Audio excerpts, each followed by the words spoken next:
Dans un nouveau discours musclé, le président chinois Xi Jinping a appelé ses armées à se préparer à la guerre.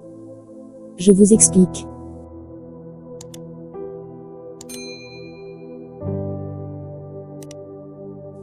Dans son discours ce 8e novembre, à l'occasion de sa visite au centre de commandement des opérations conjointes de la Commission militaire centrale CMC, Xi Jinping a déclaré « L'armée doit concentrer toute son énergie à la guerre, y consacrer tous ses efforts, accélérer l'amélioration de sa capacité à vaincre, accomplir efficacement sa mission et ses tâches dans la nouvelle ère », relate le Courrier international.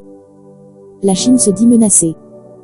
Le président chinois, qui sort encore renforcé du congrès du Parti communiste PCC, a une nouvelle fois insisté sur la détermination de Pékin à assurer sa sécurité, alors que, selon lui, l'instabilité et l'incertitude de la situation sécuritaire de la Chine augmentent. Lors de cette inspection, il a rappelé que les tâches lors des conflits militaires seront ardues et difficiles, et demandé à l'armée chinoise de se préparer à la guerre. Taïwan contre Pékin.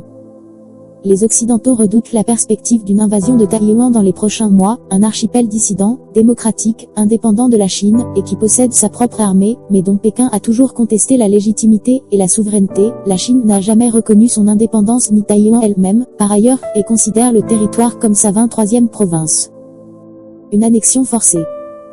Selon les experts, la Chine pourrait décider d'annexer Taïwan par la force et engendrer une nouvelle crise géopolitique mondiale, au vu de l'engagement américain à défendre l'archipel en cas d'intervention militaire. En effet, lors d'une interview diffusée en septembre, la chaîne américaine CBS avait demandé à Joe Biden si des Américains défendraient Taïwan le cas échéant. Il avait répondu « Oui, si une attaque sans précédent venait à se produire. » Une armée capable de gagner.